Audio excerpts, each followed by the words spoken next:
One of the reasons I was keen to have you do this show is... Because no one else said yes. Sorry, that was just a joke. It's just a joke. See, my association with slippers is like it's a weapon my mum uses to hit me with. Interesting. Yeah. Okay, well, there's a bit of trauma. I don't want to have this conversation. I don't want to have this conversation. I don't want to have this conversation. Stop rolling. Leave it alone. They're rolling. Don't cancel me. Don't cancel me. So do you know much about why... No. End of conversation.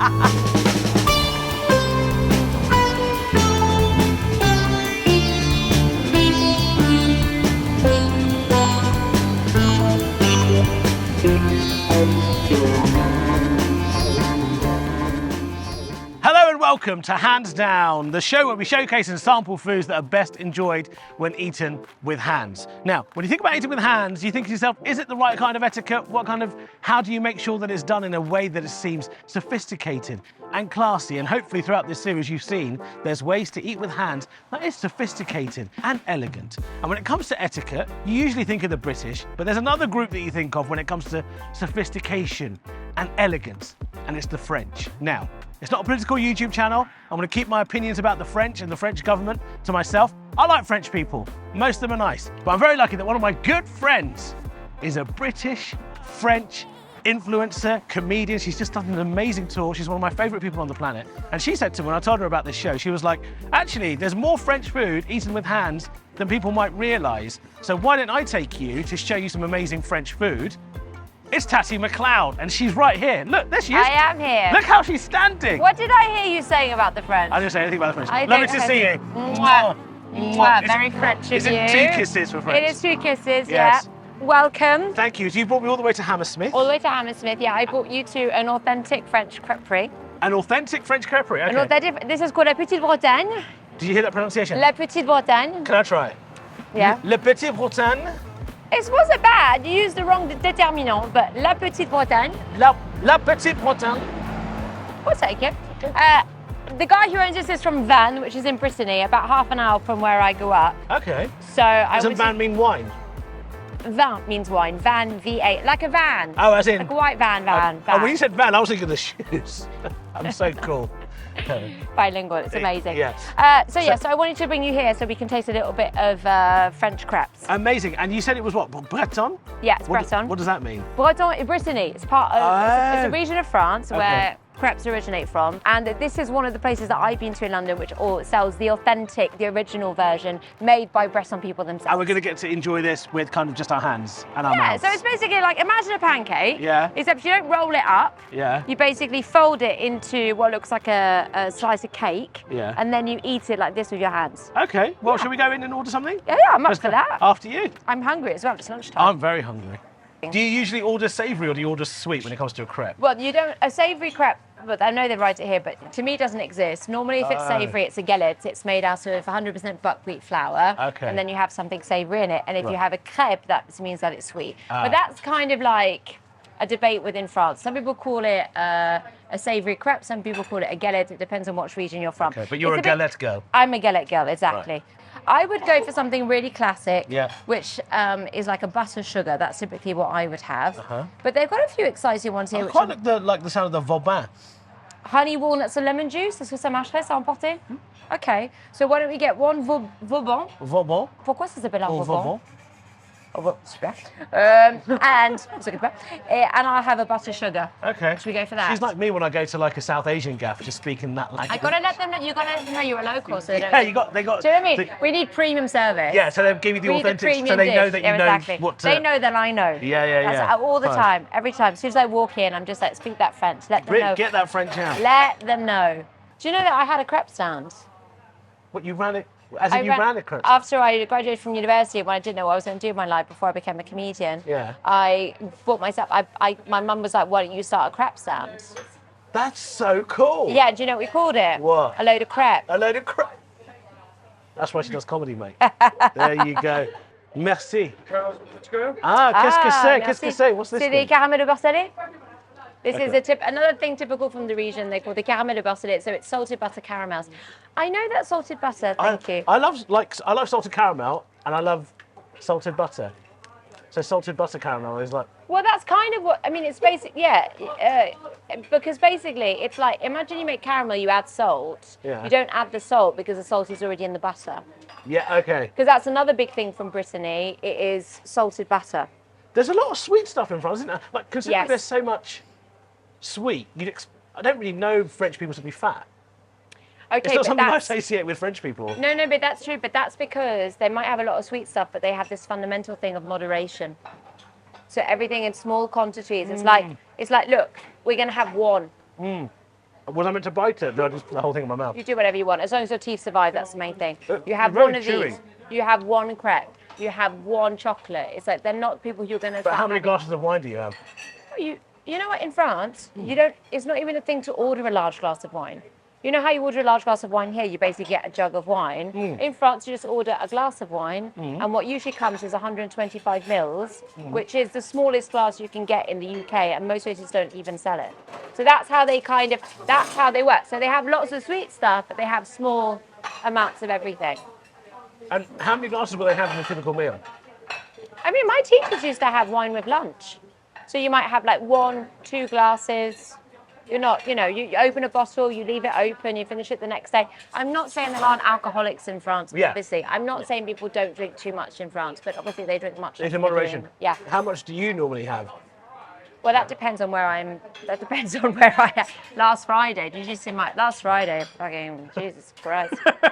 Jesus Christ, I don't want to talk about it. Oh, merci. They're just giving me some free food.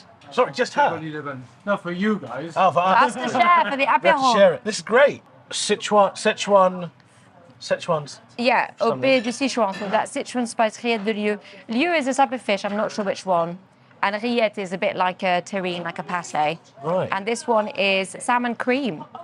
This is what With a lovely tarragon. box to get on the show. I know. Like that's what happens when you bring someone like Tatty with you. They're just like, take this. Thanks, You know, and I not hear you say before that French people are awful. But you're more British than you are French.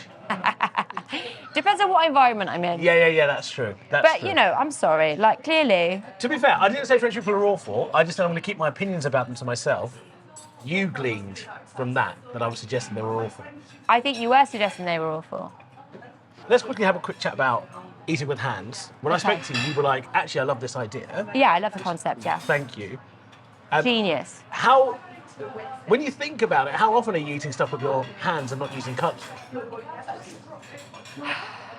That's a good question, actually. Well, bread. Yeah. I eat a fair amount of bread or Yeah. rice cakes. Yeah. A lot of hands for that. But it feels like snacky meals would be with hands Yeah. and not meals. Not main meals. Main meals would usually be with a knife and fork. Okay. I believe that's mine. So excited. Merci. Thank you. Thank you very much. So, Yeah. you said that mine's overstuffed. Usually a crepe wouldn't be this stuffed. Yeah, I mean, you've got something. I've never had one with that in it before. I've got honey, walnuts, and what else was it? I can't remember. It looks delicious, looks- but normally you'd get. This is a beurre Butter sucre, sugar. which is butter and sugar. That's quite traditional, and this is what I would So usually let's have have. a quick look at the thing. So look, it's like a longer at the back, short at the front. I'm guessing you just pull it out and just bite into it. No, you don't even do that. You pull the side away. Oh, you pull the side away. Pull the side away, so you're not actually touching it. Oh, so you don't even touch it. No. I'm dripping. Does that not count then? It's eating it with your hands. Well, That's what I think counts. okay. It's so light. This bit, what's that? I'm not going to call that bread. The crepe itself. There's a very light sweetness to it. Yeah. Just on itself, and I don't know where that comes from, the honey that I've got in there, but that is very, very nice. My intrusive thoughts in terms of my eating with my hands is to pull this off. I did just do that. Oh, you pulled a bit off, did you? Yeah. Right, I well, mean, but traditionally, Yeah. the whole point of having it like this is that you wouldn't have to sort of use it as a weapon. Okay, so I can see why you wouldn't want it stuffed because everything's kind of gone to the bottom. Yeah. So it's got heavier and heavier. Okay, well, I'm just going to pull it off. And I've turned it into like a You roti. could do that as well. You turn it into roti, yeah. So, are crepes eaten at a specific time during the day? I mean, is it breakfast food? Is It's definitely not a breakfast food. Have it for lunch. Okay. This is like the #1 restaurant that you have in Brittany. So we have, crêperies are like the Breton equivalent of pubs. Okay. When you're in Brittany, it's like there's a crêperie on every single corner. Right. So for lunch, you would have a gallette, which would be a savoury crêpe, and then you'd have a sweet crêpe for pudding. You'd have like a crêpe van outside of school. So you'd go and get a sweet crêpe at the end of the school day for your goûter, and then you can have them again in the evenings. So it's like lunch, goûter, evening, definitely not for breakfast. Food etiquette and food generally, were you eating mainly French food at home, British food at home? We used to eat mainly like French food because that's what was available. Completely different now. It's like now when you go to France, they've got much more options for like if you want to buy baked beans and Heinz ketchup and things like that. I didn't have that growing up, but we tried to replicate some British stuff. How does that baked beans and stuff go down with the French? Do they think it's mad? I mean, they have zero respect for British food. I mean, absolutely. Like, you know, then honestly, if you say something like, "Oh, English cuisine," they'd be like, "What cuisine?" Like, Well, you guys have I nothing. have zero respect for the French. Don't keep that in. Don't keep that in. But we have some of the best restaurants, and if you're a real French foodie, even you recognise that there's some great food in France. But if we're talking about like the tradition, the idea of there being traditional English cuisine, it's just not something that comes to mind. But when I was younger, I used to find myself making things like, I used to make homemade Cornish pasties. Okay. We used to try and make fish and chips by like buying nice fish and then like covering it in like pancake batter and getting our own deep fryer. Like, which when you think back on it, it's like, why would you move to France and have access to like French produce and then be at home battering? battering. Right, let me show you what's happened here. I finished mine. She's finished hers. She was right. Don't get heavy, because look, all the walnuts have got to the bottom. Yeah. I've just got like this. I'm eating it basically like it's a dosa. Yeah. Well, you can always cone it now and just like shove, you know, funnel that into your mouth like it's some crisps. How do I do this in a French way? What would the French do? Oh, well, a French person wouldn't have ordered that crêpe, so sorry. But yeah, you could just funnel it into your mouth. Is this classy? It's a very generous portion of walnuts, I'll tell you that. Down it, down it, down it, down. I learned today there's such a thing as having too many walnuts in your mouth at the same time. It's too walnutty. I've always known that about nuts. So I did some research before this. Interesting. Forks were introduced to France Okay. in the 16th century. Right. It was quite late. Unsurprisingly, it was the French nobility and the French royals that would use forks first. Yes. And the commoners saw it kind of as an insult to use a fork. Right. Because they thought, well, you're not nobility, so why are you... so how dare you use a fork? You're not. You're getting too big for your boots. So that it took many, many years, and eventually, you know, we associate France with culture and class and sophistication. It was just the nobility that kind of spread through the rest of French culture. Right. So it was quite a new thing, actually, to France. To use forks. To use forks and cutlery when they're eating food. Fair enough. So for me, that's quite interesting in terms of what kind of foods were they then eating, because as you said, main meals, you wouldn't really eat with your hands. Well, isn't everything, I mean, I have no idea how they used to do it, but my immediate thought was everything just mopped up with bread? Presumably. You know, was a baguette just like a giant spoon? A giant spoon. A giant spoon. Carved out, put it into Spoon a wine in. glass, whatever's left, neck it. Yeah, I mean, that makes total sense to me. Yeah. Puree, some kind of mash, using mash as a scoop. Yeah, just scoop it. Scoop it with the mash. Yeah, that makes sense. Or maybe they just lived on croissants. Croissants and pain au chocolat, and actually, like, that was the staple of their diet. Yeah. And later came things like coq au vin, quiche. Quiche. Quiche of the hands. Quiche of the hands. So that's the thing we've learned today, is the French used bread as spoons because they didn't have spoons until very, very late. I think that makes total sense. That does make sense. Now, you just mentioned pain au chocolat and pastries. Yeah. That's the other thing I want to eat with you. Yes. Shall we go and find somewhere where they do those things? Desperately, I'm very hungry. We're very hungry, right. Let's move on to the next location. Like a typical French coloniser, you've got me carrying your bag. Well, would you mind actually carrying this All one right, as yeah, well, sure. Eshaan? I'll carry that for you as well, no problem. It just really doesn't go with my look. Yeah, okay, yeah. Whereas for you, it really suits your style. Where's the station? Oh, over there. God, well, aren't you a barrel of laughs? Well, yeah. Right, where are we going? We're going just Hammersmith line there. I guess you're from London, you'd know. Yes. Yeah. Look, that bit's all quiet. Should we go down Let's there? go there. Yeah. Where there's money, it's French in London. Because London has the biggest population of French people outside of France. Does it? Yeah. The UK also has the biggest population of Indians outside of India. Does it? Well, I guess, I mean, it is a metropole. It's massive. Do you know that London is 15 times bigger than Paris?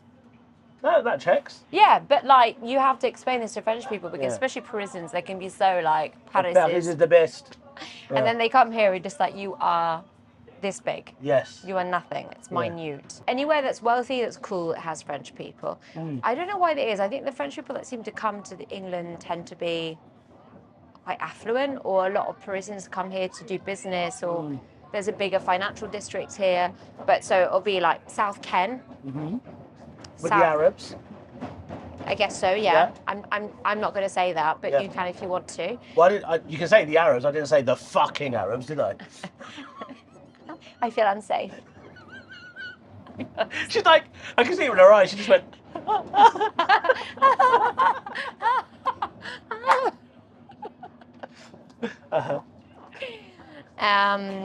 South Kent. South Kensington. Kentish town. With the fucking Arabs. Stop it, Eshaan. Stop it. Are you even Arab? I can speak Arabic. Was it bad that I asked you that? I don't want to have this conversation. I don't want to have this conversation. I don't want to have this conversation. Stop rolling. Leave me alone. We're rolling. Don't cancel me. Don't cancel me. But yeah, if we were going to pick one part of London to be like, that's the most French part of London, it would be South Kensington. Okay, that's very because they have the embassy there. They have the lycée. They also have a French bookshop, Librairie La Page. They have French grocery shops. So yeah, that's sort of like the traditional French Petite France in London. How often does one go to South Kent? I'm there fairly frequently. What are you doing in South Kent? I'm hanging out with the Arabs. Okay. Do you have French family in the UK? I don't have any French family. It's all British, but I'm you just grew up in British, France. but I grew up in France. Why? Ask my mum. By the way, I'm a big fan of Tatty's mum. She's great. DIY. She's going to watch this. I hope she does. 100%. She watches everything you do. That's very sweet. Listens to all your radio shows. That's so sweet. I had to watch Sex Education with my mum. Because? For your scene. For me, scenes. Sorry. There's more than one. I nearly said cameo, so you're lucky. I had more scenes, they cut it. All right, that's acting. That was what happened. That's showbiz. Showbiz, baby. I actually took Tatty's mum to watch me open for Mickey Flanagan at the O2 Arena. You certainly did. She had a great time. Highlight of her life. And that's including the birth of her 4 children. Yeah. And then afterwards she said that she thought I was very handsome, so... She did. She does think you're very handsome. She thinks you're very handsome. If I was a little bit younger. You? She. Oh, her. I guess the thing about finger food, well, that's already a thing, isn't it? Finger food. Hors d'oeuvre, that's a finger food. Yeah, I mean, finger foods have become, or canapes, and believe. Canapes.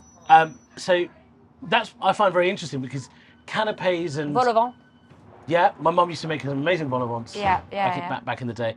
But when you go to, say, an event or a function that speaks sophistication, people don't think twice about a canapé. What, touching it with their fingers? Touching it and then popping it in their mouth. And I think that speaks to your snacking thing, because it's not a main meal. But nevertheless, transitioning from hands to cutlery, to me, seems a bit odd. And actually, people have said to me, oh, you know, why would you eat with your hands in public? But actually, we entrust restaurants to clean our cutlery properly. That's very true. And as someone who's worked as a waitress. Right. Whereas with our hands, you know we can go and wash it as best as possible and then eat the food. Yeah. And something that I've said a lot on this series is that we use all our senses when it comes to food except touch. Yes, it's very true. That's so true. The texture of it. Yeah, the texture, the temperature, all sorts. That's the beginning of the experience. Yes, absolutely. No, it is true. But then there are lots of things like that. We've sort of invented our own rules about what's hygienic and what's not hygienic. I always think about, you know, for some people, the idea that you don't wash your bum after you have a poo. That's going to be a whole separate series. Hands down, afters. We're going to teach people how to wash their asses. I'm going to get people who don't wash their asses. Do you know what I mean? Because we can be so like, I'm talking about like British people, Western people can be very like, oh my God, certain things eaten with your hands are disgusting. But for some other people, the idea that like what you just you wipe your bum with some paper. Yeah. It obviously doesn't work very well because skid marks are a real thing. There's a story. We should bring this up on a podcast where we're talking about. We can just add it, just keep it all food. content, and we'll just do it in like the offcuts.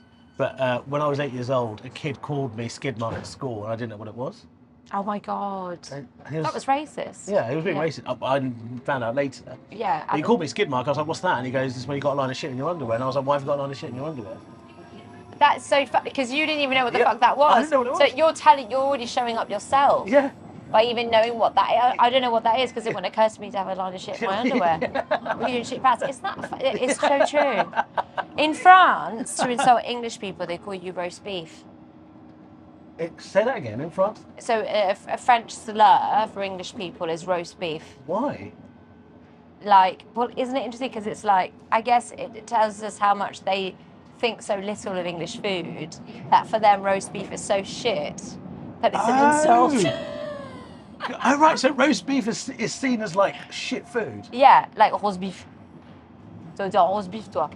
One of the reasons I was keen to have you do this show is... Because no one else said yes. Sorry, that was just a joke. It's just a joke. We could do something a bit more exciting than a pain au chocolat and a brioche. That's why I wanted to go there. So generally speaking, would you say you're quite adventurous when it comes to food? Yes, I am actually, though I don't eat meat. I did used to. I've eaten whale. I mean, of all the meats, that's so funny. I don't eat meat, but I've had whale. I'm adventurous when it comes to food, but I'm lazy. And what does that mean? It means I don't like cooking. I'm not interested in it. I'm just like... Beans are healthy, they're a good protein source. Sure, but my God, I mean, your stomach, it's like... This is really heavy, by the way. I know it is. That's why I eat things like soup. Do you eat soup? Do I eat soup? Do you drink soup? Oh, but don't you call it eating soup? No, well, this is it. I think that's an issue. Yes, another issue of the English language. Yeah. I don't think one eats soup, I think one drinks soup. Yes, but it's funny, isn't it? Because if I was to drink a soup out of a mug... You'd be drinking it? Yeah, and then if I was to put the same amount of soup in a bowl and eat it with a spoon, I feel like it's a meal. So one, there's a spoon involved. One, it's a drink. Yeah. That's like is not a meal, and the other it's a meal because it's got a spoon involved. Because of the utensil involved. Yeah. Yeah, definitely. When I unpick it, I'm like, yeah, that's. But surely, what if that you're is. chewing something, if you're chewing something out of a mug, you're eating, aren't you? Yeah. There's croutons in the mug of soup. I'm with you. Yes. It's psychological. French people are not on-the-go eaters. You'll definitely eat a croissant on the street. People might comment, like something passive-aggressive, like "Bon appétit." Bon appétit. What is this culture where you eat on the go? You know what I mean? Capitalism? Yeah. It's the idea that you're too busy to have a meal. You're too busy to sit down and enjoy food. When I was growing up in France at school, we would not have packed lunches. So it's not a thing in France. You don't have packed lunch. Oh, you're fed in school? You're fed in school. You go to the canteen. All your parents can pick you up and drive you home and give you a meal at home. But you can't have a packed lunch. Right. And so you're all fed in school. You're all fed the same thing. And it is a starter, a main course, and a pudding. So I think very young, you're accustomed to this idea that, you know, you're not having a sandwich and a packet of crisps. You're having a 3-course meal. You're sat down, you're having lunch. You don't have a sandwich on the go. No, it's just not. It's not the headspace. So here we are. Oh, you could already smell it. How you smell it? Miel. Miel Bakery. Do you know what that means? That was miel. Oh, it means honey. Oh, I like honey. Yeah, honey bakery. Let's go to the honey bakery. Yeah. Right. This is what we call a canelé, which is like a little cinnamon, little tower. But I'm really excited if you just try something underneath it called a kouign, which is unusual to find in England. Again, Breton. Okay. So not only am I showing you French food, we're going specifically into Breton and food. What is it, kouign? Kouign is basically like, I know I made it because it's like really hard to make. I would describe it as butter with some stuff. Right. You get top-level haute cuisine analysis here. Can I get a cooking show? Yeah, let's give her a cooking show. Where's it's butter and stuff. So do you know much about why?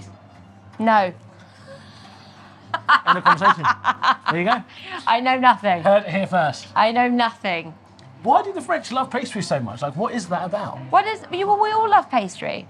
No, but the French in particular, that is their thing. Patisserie is their thing. Like, that is... what they're known for. I think they think everything is their thing, to be fair to the French. Just saying, at the last crêperie, we got something for free, didn't we? Stop it.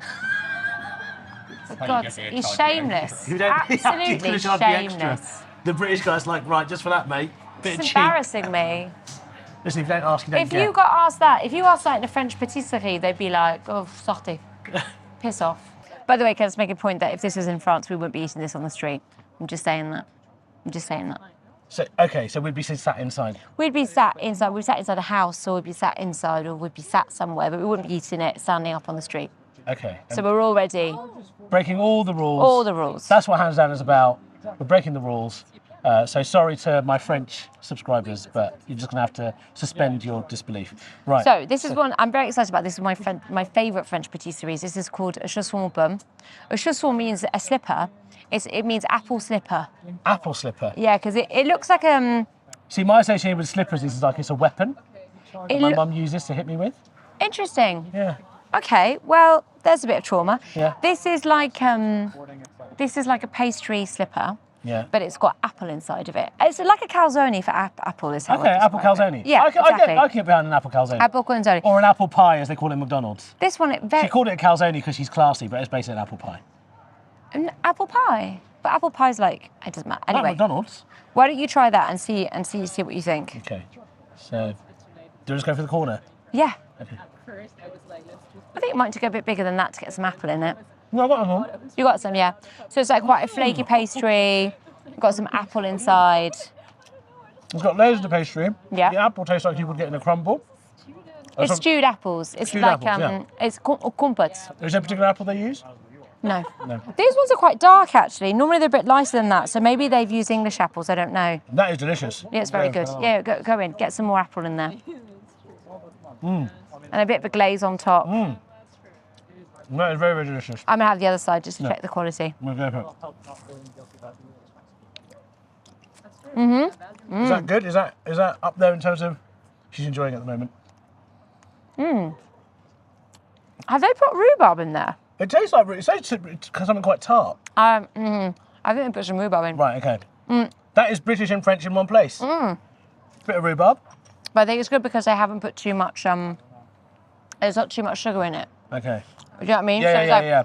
A bit the sweet, bit the glaze, but not too much sugar. I think it's. I mean, I hope Miel Bakery don't get upset with me when I say this, but when you bite into it, the initial texture feels like it's a Cornish pasty. It's got that thickness of it. To me, it was like I'm biting into a Cornish pasty and then something sweet comes into my mouth. It's delicious. I'm getting the best of both worlds. I think it's the shape. Look how upset she is. It's the shape that's making me think of Cornish pasty. It doesn't have the texture of a Cornish pasty. It's a completely different dough. Okay, we'll just forget you said But that. it's like a pasty though. It's The like shape of it. It was like a pasty type thing. The shape and the bite into it. Moving on. This is a cannelé, A cannoli. which is not really. It might be. You know what? It might be from cannoli. I'll be honest with you. I'm not an expert of these, but it's French and it It's tastes soft. good. It looks firm, but it's actually quite soft. I'm gonna... Like a little tower. Yeah, and the inside's a bit custardy. Yeah, it looks a bit custardy. I reckon I'm really going to enjoy this because you can see these slightly overdone bits, like caramelised. I'll be fine. Oh, I love that. Is it nice? Let me taste one. It tastes like creme caramel, but in like solid form. The outside bit. It's a slightly baked custard. Yeah. Yeah, with a sort of like stick interior. Of the two, that's been my preference. I mean, I'm not a big apple pie kind of guy or apple dessert kind of guy. Really? I prefer the chausson pomme. I think that's beautiful, but this is actually the cannoli. That's what I'm going with. Yeah, I mean, that makes it sound really Italian. Cannoli.